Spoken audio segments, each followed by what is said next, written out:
Every Wednesday we talk with the expert, the queen of real estate. Is it all right if we refer to you as that? Sure, I've never heard you refer.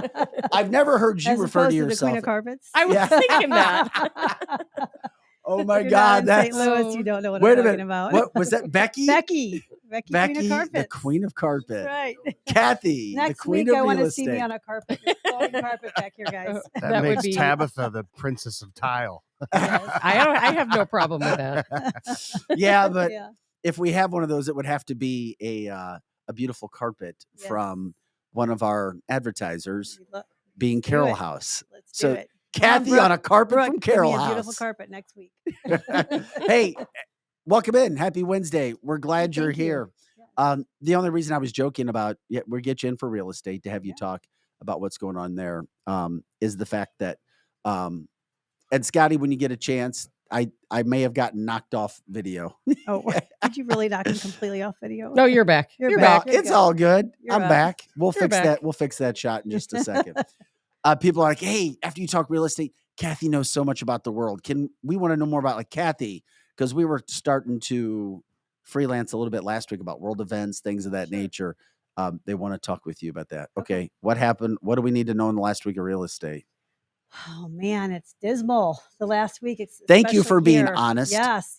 So actually, I was just reading an article on the way here that says that nationally, we have 50% of the inventory that we had in 2019. And of course, each week it continues to go down. Now, St. Louis had a little report released from February that says inventory's up slightly, but I don't know where it is. I would like to know also. Yeah, I can't find it. It's hiding under a rock somewhere. That's so, why I appreciate yeah. you being honest. And that's why people should trust you and give you a call at the time, Yeah. 314-276-SOLD. If you're dealing with something in the real estate industry, you got to deal with somebody that you trust, that somebody's going to be honest, somebody's going to be direct. You and your company, you've never had to make things up No. because you guys have been so successful. Well, we're in it for the long haul, and we're advisors, not salesmen, so it's definitely have to figure out what's best for the client at hand and then advise them accordingly. But some of the things that, I was looking at, the factors is that, all these people got into really low rates over the last couple of years. Then we're dealing with buyers that had a spike in rates. We're not really having terrible job situations here. We're not having distressed sellers here. So sellers aren't really excited to move right now. And that just keeps compiling and adding to the every month, I was wondering about that. Less inventory. Vic and I talked about that for just a second this morning because I had read a report. I don't know what PMMS is, but I read a PMMS report that someone sent me. Is there two M's in I don't know there? what it is There's either. two M's in there. MMMMS. Yeah. That's a really bad week. And it was talking about how 99% of homeowners bought their homes over the past couple of years at such a low interest rate that they said it's creating a log jam. Yes. They're holding on to their homes. They don't want to sell them because Right. they don't want to pay the higher interest That's rate. what I was reading too. It says it's not a buyer issue right now because everybody thinks, buyers aren't buying because of rates. It's a seller issue Correct. because they don't really need or want to sell right now. There's nothing out there. Mhm. What are some Exactly. main points that you wanted to hit today? Well, because of that, we are seeing again, contrastly, we're seeing that the values are still rising because there is still a log jam of buyers that need housing right now. And so we're continuing the series of should you do if you're buying and selling right now? There's going to be the situations of having multiple offers again, where we were discussing at our office meeting yesterday. It's kind of a mixed bag market. And I described it as the haves and the haves not. You're either are sitting there getting nothing, or you have 10 offers on your house. So it could be either one, depending on what your house is, where you price it, how prepared it is for a buyer. So again, I've been talking for weeks about, you do as a seller, you are in a better position if you go back and get the house prepared, do the paint job, replace the flooring, all those type of things, so that you're not sitting in that category of they came and went the first couple of weeks, they don't make you an offer, so then they just kind of sit there and watch and see what you're going to do. So back to that, you need to be really careful on if you are a buyer that wants a house and it does seem like there's other interest in the property, make sure that you are using strategies to win those offers, because Just because we're saying the sky is falling right now with inventory doesn't mean that it's going to happen to you, because we are seeing pockets that are very, very successful sellers getting multiple offers. As a buyer, do you really need to be prepared? So when people come to you and they say, I found a property, or I'm just starting to look, do they have to have all their ducks in a row? Yes. So we talked about last week escalation clauses, and yesterday I have a couple new agents that we were training, and they're working with a buyer, and the buyer is cash. So normally you think, oh great, I got a cash buyer. Well, cash buyers can be a little trickier than even a finance buyer, because you have to then verify where is the cash funds coming from.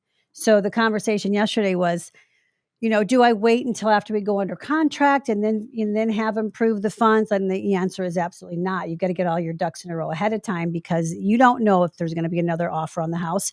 And you can't go into this with, hey, I'll give you a pre-approval letter within 48 hours. Or, hey, I'll give you, my proof of funds within 48 hours. If there's somebody else sitting there that already has their stuff ready, Right. They're going to be looked at ahead of you. That makes sense. And then we're looking at, again, if you are in a situation where you've got other competition against you and you're making an offer, let's talk about how you can still be protected as a buyer, but also still maybe surge ahead of somebody else with your offer. And that is keeping in your contingency of an inspection. As an agent, working for the buyer, it gives me chills to think somebody's going to go into a house and remove all of their contingencies. But we saw it. We saw it quite a lot happening over the last 2 years. But you can still make a really solid offer and still put some protections in for yourself. And that would be, keep the clause in that you actually can do an inspection, because there's a difference between I'm buying the house as is, I'm making you an as-is offer, and I'm not doing any inspections. Yes. Those are two completely different things. And most sellers are not expecting a buyer to buy a house without having an actual inspection. They might say, hey, we'll give you the inspection. We're not going to fix anything. That's a different negotiation clause, right? So go into it with, if you're a buyer, I'm going to still make my offer with an inspection contingency, but let's modify some of those things in that contingency that then makes the seller feel a little warm and cozier about my offer. And that might be writing in, I'm doing it for informational purposes only. I'm not going to ask you for repairs. If it's not something that I want, then I'm going to still I can walk away. So you can leave that in. Or you can go in and say, listen, I'm going to take away my walkaway clause. That's a really big one, because that walkaway clause I touched on it a couple of weeks ago in the inspection explanation show that we did. That walkaway clause can also be a buyer's remorse clause. So you can, the regular inspection contingency, at least in our St. Louis in the Missouri market, says that I'm going to do an inspection within blank days. Usually it's 10. And at that point in time, I have 3 options. I can either ask you for repairs, I can take the house as it is after I've done my due diligence, or I can terminate. It doesn't say I can terminate because you won't work with me. It just says I can terminate. So a really good strategy for buyers right now to leave your inspections in, but freak the sellers out less, is to maybe consider removing that part or putting some parameters around.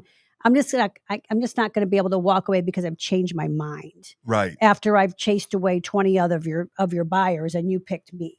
Yeah. So that's a really good way to still keep your buyer options in to do inspections.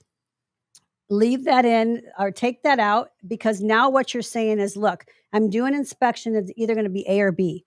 I'm going to either take the house as it is and not ask you for anything, or I'm going to ask you for something. And then if I ask you for something, now we've got 10 days to negotiate that. And then if we don't come to an agreement, so it's still giving the seller a way to still keep the buyer in by negotiating with them. That other term, the walkaway clause, just says, I'm not even giving you an option to keep me in. I'm out.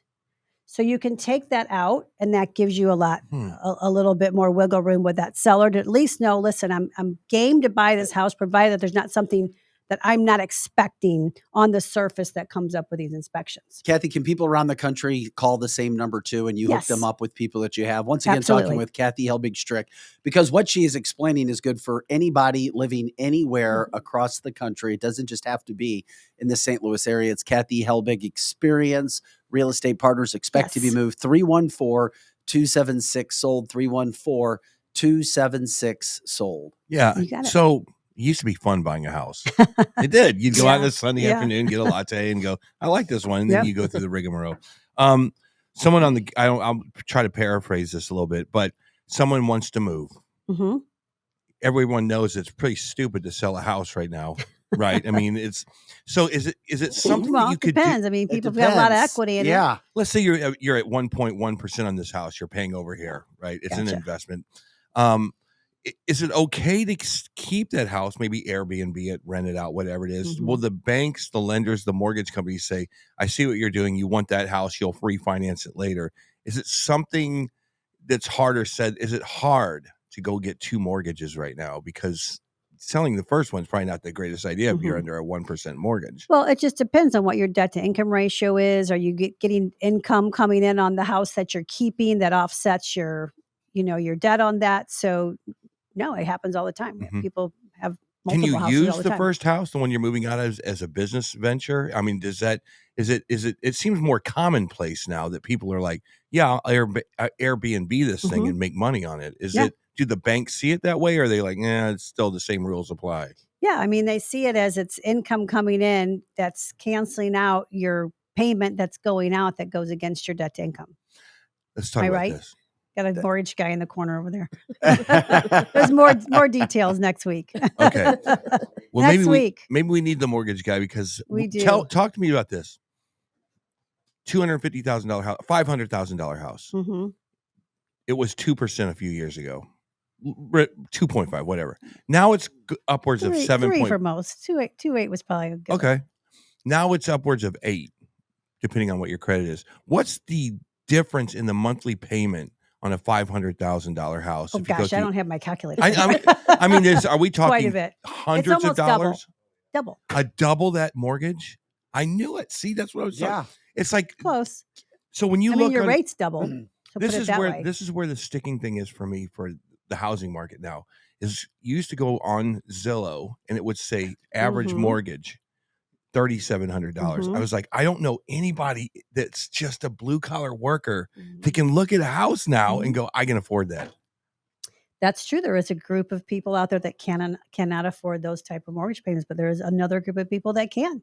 That's true. That is true. Kathy, know? I'm curious. I love how you're honest, you're direct. I've sat with you. I've listened to you talk with people. Mhm. Most people hear you and they agree. Some people go, oh, you know what? No, but I've got a different opinion. Sure. One of our, and most everybody on our chat line is all Kathy, yes, learning, calling her, learned so much from her. Somebody said that they felt like the advice that you were giving didn't make sense to them because they said it leaves a buyer with 0 options. No, it actually It says that this woman's a seller's broker. It's all about the listing.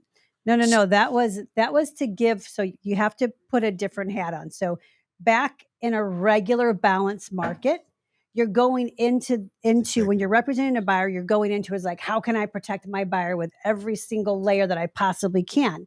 And then you come at it that way. When you're a buyer in a seller's market, you have to figure out what are your goals as the buyer, and then how am I going to get you that house? Of course, we talk about it. We talk about the pros and cons and the strategies and what somebody's comfortable with. But what's really hard for people to get is that if I approach negotiations today like I did 5 years ago, that buyer would never have a house because you would be layering up all the protections. And sometimes they don't need them. They don't need certain protections. They're okay with a certain thing. They're not worried about this or that. So if you go into it where there's 10 other people that are making different types of offers and peeling some of that stuff off, you got to sit down with your buyer and say, what's our goal? Are you willing to forego the walkaway clause? Because to me, the walkaway clause is kind of bogus. What is a walkaway clause? So the walkaway clause is the part of the building inspection that just gives buyers one last chance to change their mind after they've done an inspection. So the only thing you have to do is once you've gone under contract, you have to pay for, you can't have Uncle Joe come in and do it. You have to pay for a professional home inspection. And once you've paid for it and it's been completed, then you can come back and say, I don't want your house anymore. Here's my report if you want it. Seller doesn't have to take it because then it's a disclosure stuff. But that is just a simple way that the courts, at least in, like I said, the St. Louis area, back in the early 2000s said there's so many lawsuits over people feeling like there was things that came up in the inspection and they didn't have an out, so they had to negotiate, and then they ended up buying this house, and now they're suing each other later. So we're going to put this last chance for a buyer to buyer beware, to say, hey, listen, you've done your inspections. Now, if you don't want it, you can walk without even asking the seller to fix it. Because sometimes there is something like major structural something. And then you go, gosh, even if the seller fixed it, I don't think I want it. Yeah. Because now it's got a black mark on it. When you're dealing with structural stuff, it can be scary for people. So that would be the only type of situation where not having that walkaway clause might be concerning for the buyer. But generally speaking, you don't run across major structural stuff that you didn't suspect was already there before you do it. What is your, and then you can go back and say, you know what? One of my things I want you to do is I want you to crank the house up, wipe out the foundation, give me a brand new foundation. I mean, you can be ridiculous. No, I'm glad you explained that for the listener. I am too, because I had no idea any such thing. That's such great information. Yeah. And so no, what the listener, I'm not going into it as protecting the seller. You're going into it trying to get your buyer what they want with the amount of protections that's important to them, but is not going to put them on the sidelines of even being looked at in this kind of market. Make sense? It does to me. Okay. What's your recommendation right now? Sit on the sideline. It seems like a lot of people just want to sit on the sideline and go, I'm not playing this game. The housing prices are jacked. The interest prices are jacked. I just got a small lesson in the mortgage, what the difference is between a acceptable mortgage and one that's just out of hand.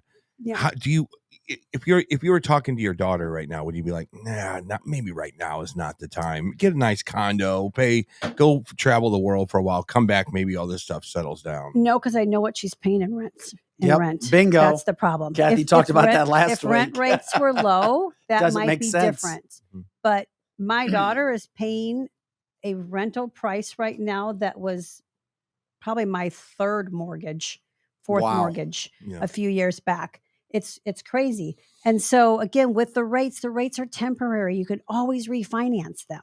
That's what people keep losing sight of. So what if it takes a year or 2 years? Maybe you are paying a little bit higher payment then, but ultimately you still are building up some equity, and the prices are continuing to climb. We're not in a situation where we're nervous that the bottom's going to fall out of the housing market. It's still continuing. I think our prices year over year for February showed that we were up 4.7%, even though we really did kind of go through that buyer strike for half of last year. We're still up 4.7% on house values. Well, hell, there's right some now. good news. Yes. If there is any. Holy crap. It's In the just midst of everything else going on. I know it's so hard. I've been looking for my parents a house Mm-hmm. all across the entire state of Missouri, primarily out in the country towards Rolla, Cuba, out Steelville, out that way. Mm-hmm. And there's nothing out Nothing. there. Right. So when people come to you as a buyer, what is the advice you're giving them? Because right now would you call it a seller's market? Mm-hmm. Yeah, it's still not balanced. It's difficult to find anything. So what is your best advice to anyone who's out there looking? So it's buyer dependent. Like what is your situation? Do you have somewhere to live for a while, or do you absolutely have to move right now? Because if you have to move, then we're looking at what are your options out there and what can you live with, even if it's an interim type move, because you have to lower your expectations when there's not inventory. And then if you don't have to move, then maybe we are talking about, hey, let's table it for a little while and let's see what comes out. We are going to see, just because of the time of the year, April, May, June, you'll see some houses come on the market. I mean, we had 200 houses just locally here in St. Louis go under contract last week. That's amazing. That's why it's so good to have somebody like you on the dial already. But aren't rates approaching 7.5% on some of these homes now? Yeah, so they were climbing again, and then with the quote bank collapse. That was my second part they dropped because that's a little bit last week, and yeah. they How's the expect it to- banking industry affecting your industry? depends on who you listen to. You too with the banking, because people are watching the rates. So we saw the rates go down a little bit on the immediate announcement of that. Mhm. And then we've had conflicting information coming out. Steve and I were talking about on the way here. Depends on who you're listening to. Thinks that the feds are not going to raise rates again because they were expected to raise it again coming up here in the near future. Now there's people saying because of the bank collapses, they think they're not going to. But then you hear somebody else say they think they still might. So we're watching that's that closely. fascinating. It has affected rates last week in a positive way. So we did reach out to some of our buyers. I'm like, hey guys, they ticked down a little bit. Maybe we want to get back in the car and Don't go you look feel at some like houses. you just want to go to Acapulco until the end of the summer? Yes. And not gonna come That's what I back. say all the time. Selling pineapples on the beach sounds then you come really back. amazing right now. I mean, it is interesting. Yes. Before we let you go, No, I Puerto mean, Rico, because then we don't have Yes. to pay federal taxes. Oh, Did you know yeah, that? see? You live in Yes, I Puerto did know Rico for that. 6 months and you don't have to pay Wouldn't that be nice? Let's all federal go. taxes. Come on. Well, Beck. I know a businessman. Let's put a He's- content house there. Listen, A barn dominium on the beach. Yes, let's do it. We Keep can everybody have happy. a hut. and we That's can a host a hut. podcast anywhere. Yeah, we Yes. could. And it's Do it, interesting, Tabitha. Kathy. I I'm know kind some of up. people. You always drop those truth bombs. I have a friend. He's a lawyer. He moved his business to Puerto Yeah, Rico we have several for friends one that of did. that. He lives next door to Yadier Molina Mhm. and the Paul brothers. Wow. Ricky Martin's in the neighborhood Yes. as well. Yes, and I'm yes, like, yes. Really? That's Dorado. oh yeah, yeah. That's Dorado. Uh-huh. He lives in Dorado. Yeah. Uh-huh. Absolutely. You already know That's what your I'm Yes, we talking jam. about. do. You should be there. I've got an invite, but I'm trying to start a business. That's your jam. Have you You ever can started do a there on the business? beach. Do it in Puerto Rico. I'll move with you. Yes. They sell coconuts down there. Yeah. Knock yourself out. It is fascinating where you can go for some of these. Really is. Oh, Kathy's. He's See, been trying to all- talk me see, into it. Why This aren't is- you guys Okay. there? The He's been trying to alternative talk me into it, is, trust me. am I okay? So Tabitha always says people just can't pick up and leave. I'm like, that's bull crap. That's not me There's that a says lot that. of people I go, that you pick up that and is leave. garbage. Yep. If your family, if you've just Tabitha and gone I like- disagree with you guys. if you just throw your hands in the air and you're like, I can't do this anymore. You can think of alternative ways like we Mhm. just did right there. Yeah. How much does it cost really to get a plane ticket to Puerto Yeah, Rico? but all those guys have a lot of money. My Mhm. friend, the Do you personal need- injury do you- attorney, do you Ricky need a- Martin, hold on. Molina. But we Or don't the have Paul we don't brothers, have almost twice all as much money if we weren't multimillionaires. paying Hold on, federal hold on, taxes, hold on. right? That's Well, right. that's another. Do good you point. need a fortune to pick up, get on an airplane, go and search Puerto Rico or wherever, and just say, "There's a house right there for 150,000. It's in paradise. I can afford that." Instead of taking 20% of what's in your bank account to someone that's paying for an overpaid price house in the Midwest, isn't that an alternative way of maybe thinking about living your life? Sure, a lot of people See, are I doing told it. you, Tabitha. Eric, Well, I would do I it in a told you. flash. Peter in a George, flash. he's been online. Peter George, he's moving to Mexico. He's becoming Moving to go. Whoa, that's he's crazy. becoming a Mexican Cartel member. No, what do you do? That's nuts. Now Eric- that's and he different. may be coming on the show to talk about a company which is relocating Americans to certain parts. alternative I would- ways Mexican of nationals. thinking. I would love to Yeah. hear it. Eric, I am all for trust me, I would move to Puerto Rico today. If Vic said, we're moving the show to Puerto Rico, instead of my family finding a house out in Rolla, Yeah. we'd be finding a house in Let's Puerto do Rico. it. But Eric, what Vic and I are sometimes talking about is there are people who have kids in Money, college, kids in college, school, kids in high school. older That's an grandparents or older parents, and they can't just pack up and move. Yes, you can. No, you I've can't. done it like 100 times. Well, you didn't take your family with you. You just Yeah. went by yourself. That's a different story. That's a Yeah. great topic when we discuss this. I Our was, kids would come visit, we figured. come visit. Exactly. Here's a key. If They you ever would get that- definitely Come come and visit visit. us. Yes. Yeah, but you're at the end of that. Yes, I'm I am. almost to where you are. Yes. It's nice. But we're not Nice. quite there. Hey, is this the most volatile time ever in being in real estate? You've done it how Yep. many years? 26. In 26 years, is this the craziest Yes. up and down time ever? Yeah, I mean 2008 was pretty bad too, but no, yeah, it's really tough right now just to even keep our agents fed. There's just not enough food to go around. Yeah. There's not enough houses to sell. And there were so many agents, because when we were doing that through that whole boom Mhm. where it was just buy, and Yes. sell. Yes. It has to be really hard on some of your agents right now. It's really hard because even if you do get a buyer. If you think about the nature of real estate anyway, you know, you go out there and you're spending so much time trying to attract somebody to use you. There's 14,000 other choices just in the St. Louis area Mhm. as it is. So it's not like a restaurant. Like you've got 6 other great steak restaurants or whatever. There's 14,000 agents to pick from. Yeah. So you're out there, you know, banging, beating the streets, trying to get people to use you. And then you finally get a client. Okay. So now you got this client, you're so excited and they want to buy something. Well, think about the last 2.5 years. They want to buy something. Great. Well, so does 50 other people want that exact same house. So you're taking these people, you had to win them over to begin with. Now you got to keep them for 2 years. Yeah. So that's hard too. And it's get the 'em to people with the commit to most you. money are winning. Yeah. Yeah, you've got somebody for a while there. We couldn't get VA or FHA buyers bought hardly. So if you had that was hard. But then you're going back to the starting point with these buyers that don't win. Now we have people that are working with some people for over 2 years.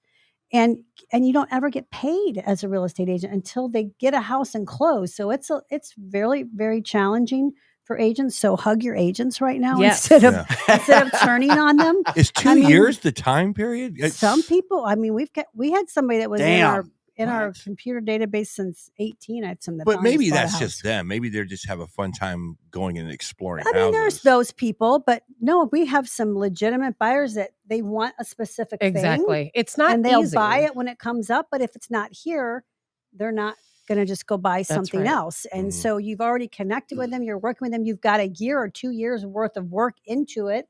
You don't want to give up on them either, you know, so you just keep plugging along. But eventually you got to have a sale here or there to put Yeah. food on the table. It You know? makes So total it's sense. been Yeah. brutal. It's Okay. tough Yeah. when you're looking for something specific. Yeah. Well, exactly. Kathy, thanks for coming in today. We appreciate it. welcome. Love the Wednesday segments. Kathy Helbig-Strict.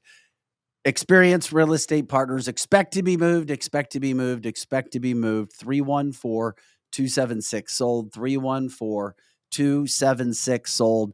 I'll say it again. I love your honesty. I love how direct you are. There's no question that you won't talk about. Mhm. There's no somebody coming and saying not agreeing with you that you won't talk about. And then sometimes, you know, people agree, they don't agree, but we learn every Wednesday. Thank you. Yes. Yes, thank you. And maybe one of these times we'll be able to talk to the person that's I with you in think studio. Maybe next week. Uh, We'll see where that goes. Once again, Kathy Helbig-Strict, thanks again. And we'll catch up with you next Wednesday. Thank you, everybody. All right, guys. I feel like we put her in the hot seat. Did we? We You did. always do put me in the hot Did we seat. put her in the hot seat? But do you like it? Yes, I do like it. I You're love to chat comfortable real in it? estate. Yeah, I love And it. it's such great information. It really is. And it's information you can't get anywhere else. Thank you. Yes, I may not have all the answers, but if I don't, I got I'll all go- the I'll go- answers. I know I am you do. Convinced you do. I got all the You do. I think it's time we go take over Eric. all that land by Newtown and start making subdivisions and making affordable houses. Let's go. All right, let's do it. Let's take Affordable houses. He's talking about his How tiny about houses. tiny barn? I was gonna say tiny barndominiums. Tiny barn. There you go. Eric wants tiny houses with a big stage, and he'll play music all day and all night. Yes, Tiny Newtown. I'll All call right, it Tiny let's do Newtown. it. And you can have a mini pony, A mini pony, Aw. a mini horse, mini goats, mini pygmy goats. Yes. Hey guys, this is cancel this show.com. Of course, you know what we do here.